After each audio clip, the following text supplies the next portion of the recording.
Hello दोस्तों, आप लोगों का स्वागत है आपके YouTube channel race study point पर। जैसा कि हम लोग आज का टॉपिक है हिस्ट्री पढ़ने वाले हैं। हिस्ट्री का चैप्टर नंबर 2। इससे पहले हम लोग पढ़ चुके थे हिस्ट्री का इंट्रोडक्शन, जिसमें बताया गया था हिस्ट्री क्या है।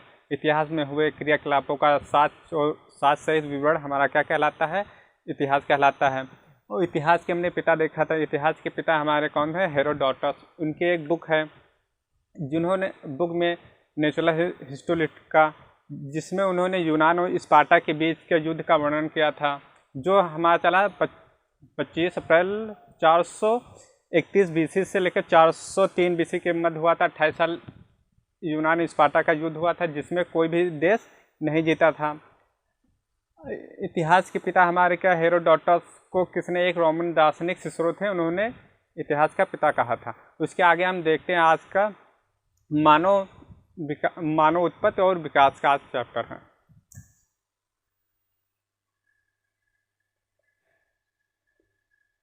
मानव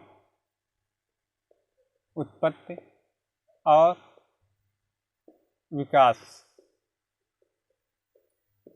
देखते हैं मानव का किस युग में हमारी उत्पत्ति हुई थी। मानव का युग टर्सरी युग में क्या होती उत्पत्ति हुई थी। टर्सरी युग को हम दो भागों में डिवाइड कर देते हैं। एक हम प्लायोसीन और इनमें क्या हुआ था? स्तनधारियों का जन्म हुआ था। स्तनधारियों का इसमें क्या होता है? जन्म हुआ था प्लायोसीन में। और इसमें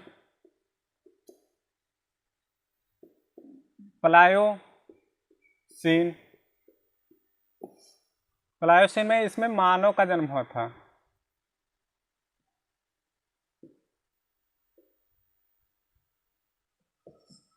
मानव का। अब बात करते हैं प्राइमेट किसे कहते हैं? प्राइमेट होता था, स्तनधारियों के समूह को प्राइमेट कहते हैं।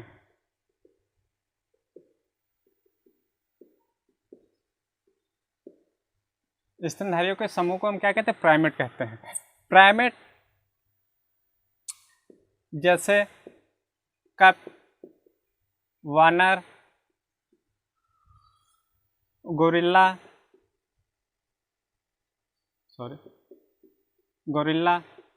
ये सब क्या है? प्राइमेट के अंतर्गत आते हैं। सबसे पहला कब कौन सा माना जाता? सबसे पहला कब माना जाता था? रामापिथेकस। सबसे पहला कब किसे माना जाता है? रामापिथेकस। रामापिथेकस जो है रामापिथेकस कब जो जंगल में चले जाते थे, उन्हें हम लोग कहते हैं शिवापिथेकस। महाकपवर्ग। जो हमारे मैदानी भागों में आ गए उन्हें हम कहते हैं ऑस्ट्रेलियोपिथेकस।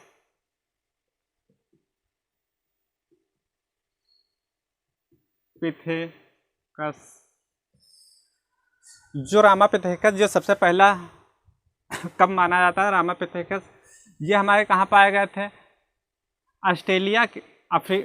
अफ्रीका के उष्णकटिबंधीय क्षेत्रों में हमारे रामापिथेकस पाए गए थे। रामापिथेकस जो जंगलों में चले गए उनको हम कहते हैं शिवापिथेकस, महाकपवर्ग। और जो मैदानी भागों में आ गए उसे ऑस्ट्रेलोपिथेकस कहते हैं। इन्हीं से मानव लोगों का जन्म हुआ था।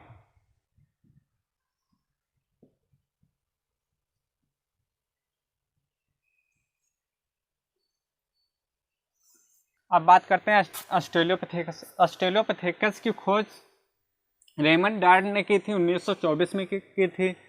कहाँ की थी? अफ्रीका में की थी।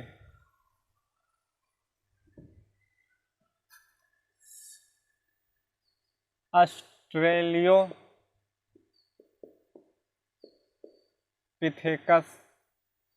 इनकी खोज किसने की थी?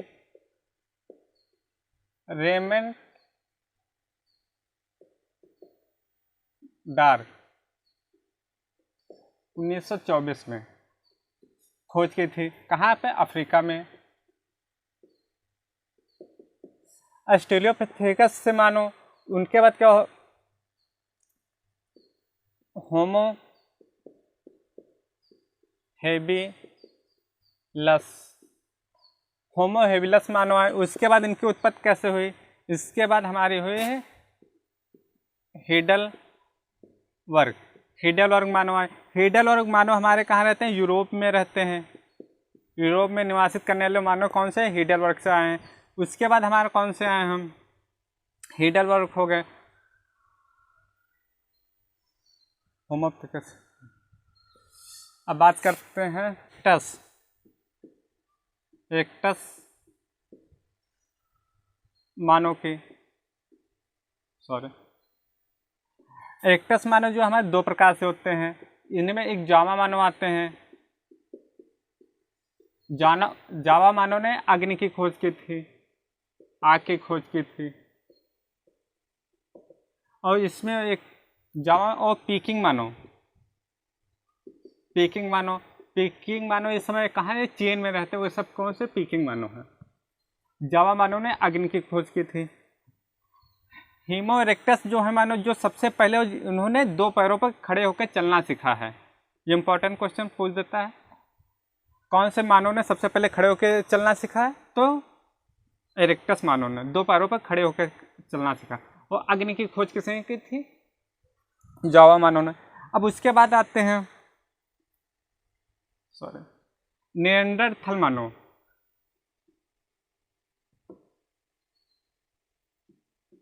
निएंडरथल मानव ने सबसे पहले उन्होंने शव को दफनाना सीखा। शव को दफनाते थे। सबसे पहले उन्होंने संस्कृत का विकसित हुई। ये सबसे पहले शव को दफनाते थे। उन्होंने सबसे पहले दो पैरों पर खड़े होना सीखा। अब बात करते हैं उसके बाद होमो सैपियंस मानव की। इसके बाद कौन सा आता है, यहाँ पर लिख देते हैं होमो सैपियंस मानव। और उसके बाद आते हैं होमो सैपियंस मानव।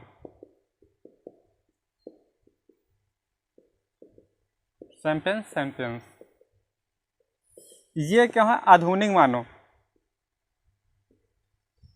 आधुनिक मानव को इसका क्या नाम है, होमो सैपियंस कहते हैं। इंपॉर्टेंट लिख लेते हैं। उसके बाद जो फ्यूचर में हमारा मानव होगा उसे हम क्या कहते हैं, फ्यूचरिस्ट, होमो फ्यूचरिस्ट कहते हैं। होमो फ्यूचरिस्ट। इसकी विशेषताएं देख लेते हैं हम, क्या चीज़ होंगे। होमो जो भविष्य का मनुष्य होगा हमारा, होमो फ्यूचरिस्ट, उसकी विशेषताएं देख लेते हैं क्या चीज़ होगा। उसकी विशेषताएं ये होगा क्योंकि उसकी हाइट छोटी होगी और उसका क्या होगा, मस्तिष्क बिल्कुल गोल गुंबददार होगा। और वो क्या तो पूर्णतः माइंड क्या विकसित होगा। और अवशोषी अंग हमारे होमो फ्यूचरिस्ट में मानव में नहीं होंगे। मानव उत्पत्ति और विकास, चलो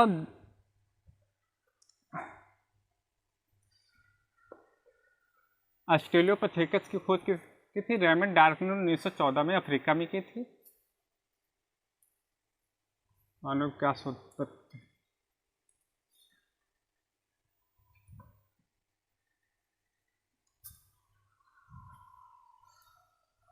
आप देखते हैं पाषाण काल।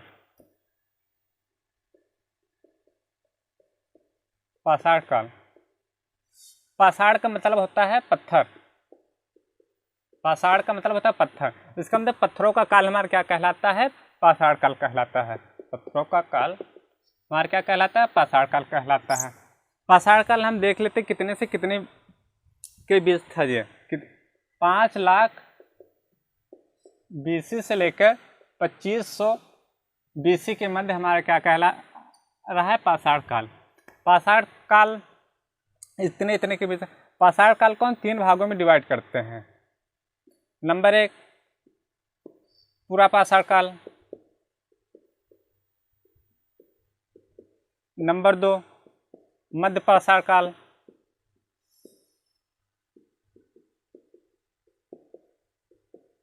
नंबर 3 नव पाषाण काल।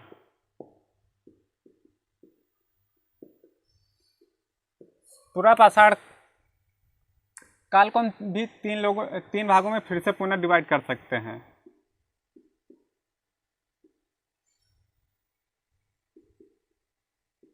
निम्न पुरापाषाण काल,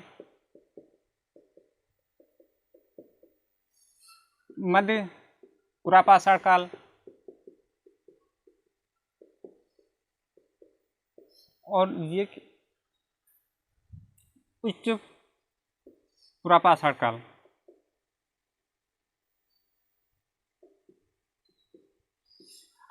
निम्न पुरापाषाण को हम क्या कहते हैं? कोर संस्कृत के नाम से भी जानते हैं। ये क्वेश्चन पूछ सकता है। और इसे क्या कहते हैं? फलक संस्कृत के नाम से भी जानते हैं। उच्च पुरापाषाण को हम लोग कहते हैं ब्लेड संस्कृत के नाम से भी जानते हैं।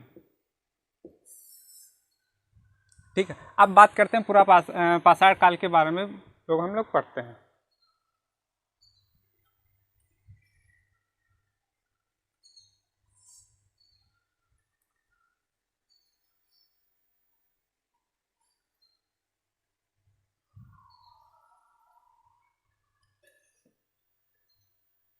पुरापाषाण के लोग किस जात के थे? निग्रोटो जात के थे।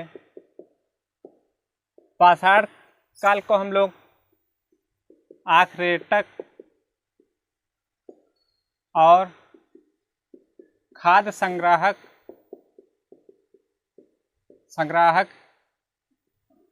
आर्करेटक और खाद्य संग्राहक काल के नाम से जानते हैं। पुरापाषाण काल में इसमें क्या होता है? पुरापाषाण काल में आग की खोज नहीं हुई थी। खोज जो हुई थी नहीं हुई थी। अब पाषाण काल में सबसे पहले देखते हैं 1842 में एक हमारे थे इतिहास के डॉक्टर प्राइम रोज ने सबसे पहले हमारा क्या? प्राइम रोज ने सबसे पहले छुरा और तीर फलक प्राप्त किया था। वो कहाँ से प्राप्त किया था? तीर फलक कर्नाटक के रायचूर जिले से। कर्नाटक से सबसे पहले छुरा और तीर फलक प्राप्त किया था। उसके बाद हम 1863 में रॉबर्ट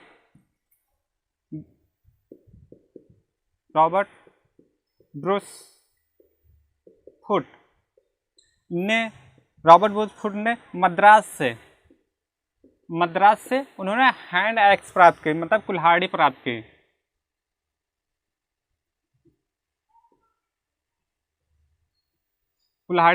ये इंपॉर्टेंट क्वेश्चन ये पूछ देता है। इसलिए हम लोग रॉबर्ट ब्रूस फुट को हम लोग क्या कहते हैं? भारतीय प्रागैतिहासिक काल का पिता भी कहते हैं।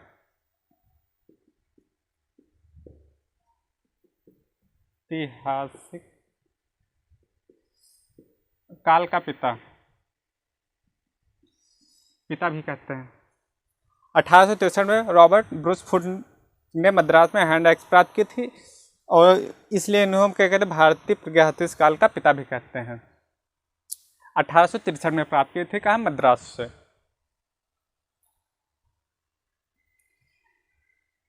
अब बात करते हैं हम लोग मध्यपाषाण काल की।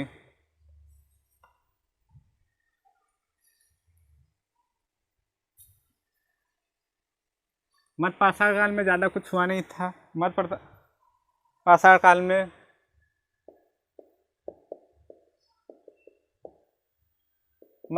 काल में जितने भी मानव थे वो लोग क्या करने, किससे पशुपालन करने लगे थे।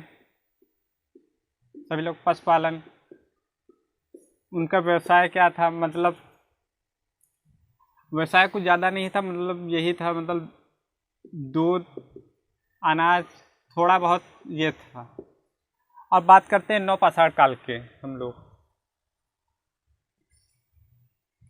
नवपाषाण काल में हमारी अग्नि की खोज हुई थी, आग की खोज हुई थी, पहिए की खोज हुई थी। नवपाषाण काल। नवपाषाण काल में हम लोग देखते हैं आग की खोज हुई थी। आग की खोज किसने की थी? जावा मानव ने, बताया था अभी। अब इसके बाद देखो पहिए की खोज हुई थी। पहिए की खोज हुई थी और इसमें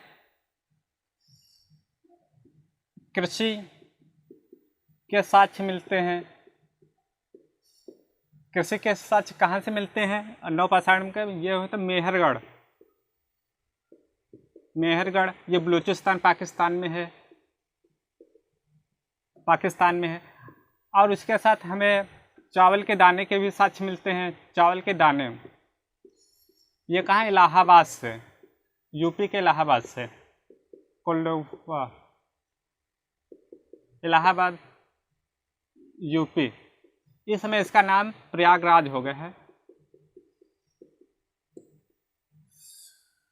नवपाषाण काल में अब इसमें पशु कौन से पालते? कुत्ता पालते थे। कुत्ता क्या कहते? पालते थे, कुत्ता पालते थे। नवपाषाण काल में ही हमें मनुष्य के साथ कुत्ते को एक साथ कब्र हमारी मिली है। एक साथ मतलब दफनाते थे। इसके कब्र हमारी मिली थी जम्मू कश्मीर के बुर्ज होम से। बुर्ज होम एक स्थान है, वहाँ से हमारे का मानव और कुत्ते को एक साथ दफनाने के सब क्या मिले थे? साक्ष्य मिले हमें हमारे का जम्मू कश्मीर के बुर्ज होम से। यह हमारा हो गया नवपाषाण काल।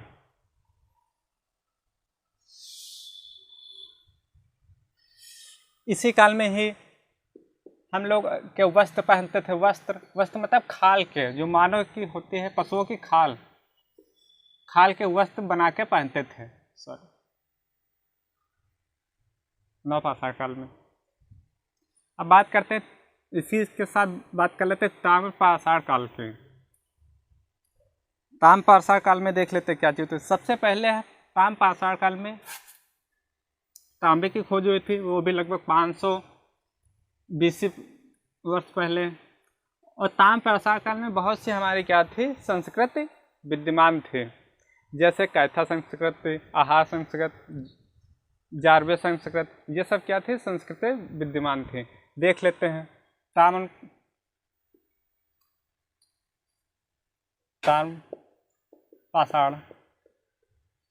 काल। ताम्रपाषाण काल में देख लेते हैं, इसमें क्या थी? बहुत सी क्या थी? संस्कृति विद्यमान थी। ये लगभग हमारा चला था 2500 BC से लेकर हमारा 1200 BC के मध्य हमारे का ताम्रपाषाण काल चला था। ताम्रपाषाण की व्यवस्था कैसी थी? देख लेते हैं।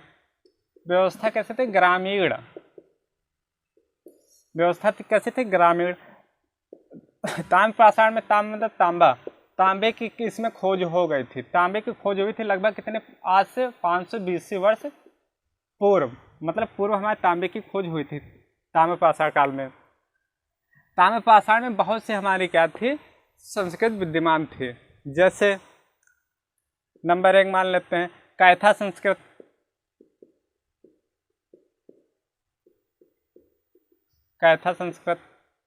नंबर 2 आहार संस्कृत।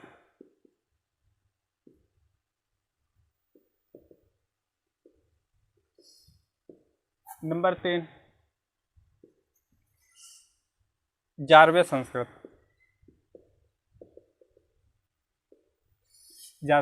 कैथा संस्कृत हमारी विद्यमान कहाँ थी? ये हमारे मध्य प्रदेश में विद्यमान थी। कैथा संस्कृत सबसे क्या है? पुरानी संस्कृत है। सबसे पुरानी संस्कृत कौन सी है? कैथा संस्कृत है। आहार संस्कृत कहाँ पर विद्यमान थी? ये हमारे राजस्थान में विद्यमान थी। राजस्थान में आहार संस्कृत थे। आहार संस्कृत में क्या होते हैं? मकान जो हमारे घर होते थे, घर हमारे किसके थे? पत्थरों के बने हुए थे। पत्थरों के क्या थे? घर बने हुए थे आहार संस्कृत में। और जारवे संस्कृत क्या थी? ये कहाँ थी? ये हमारे महाराष्ट्र में विकसित थी। ये सबसे क्या थी? आधुनिक, ये सबसे आधुनिक संस्कृत थी। ये सबसे आधुनिक संस्कृत थी, मतलब विकसित सबसे ज़्यादा थी। ये सबसे क्या थी? विकसित। ये सबसे ज़्यादा विकसित थी और यही संस्कृति हमारी क्या थी? सबसे लास्ट तक बनी रही। ये सबसे अंत तक संस्कृत रही और उसके साथ जब अंत तक ये सबसे बनी रही। और इसमें हमारे क्या थे? 11वें संस्करण में जो हमारे शव थे उसको जला दिया जाता था और उसकी जो राख बची थी कलश में भर के घरों में क्या करते थे? गाड़ देते थे। जो शव थे, शव को उसमें जला के जिसकी मिट्टी थी वो कलश में भर के क्या करते थे? घर में गाड़ देते थे। इस प्रकार से ये सबसे विकसित संस्कृत कौन थी? 11वीं संस्कृत थी। ये कहाँ? महाराष्ट्र में थी और ये सबसे लास्ट तक रही। और आहार संस्कृत हमारे कहाँ? राजस्थान में थी और ये हमारे क्या थे? उसके घर के पत्थरों के बने हुए थे। और कैथा संस्कृत सबसे पुरानी संस्कृत है। ये हमारी कहाँ थे? मध्य प्रदेश में बनी हुई थी। ताम्रपाषाण काल, तांबे की खोज लगभग 520 वर्ष पूरे हुए थी ताम्रपाषाण काल में। और इसकी व्यवस्था ताम्रपाषाण काल की कैसी थी? ग्रामीण थी। ये लगभग हमारे क्या 2500 BC से हमारे 1200 BC के मध्य हमारी ये संस्कृत हमारी विद्यमान रही थी। ओके फ्रेंड्स, आज का टॉपिक यहीं पर समाप्त करते हैं और अगला टॉपिक होगा हमारी संस्कृत और सभ्यता में अंतर क्या होता है।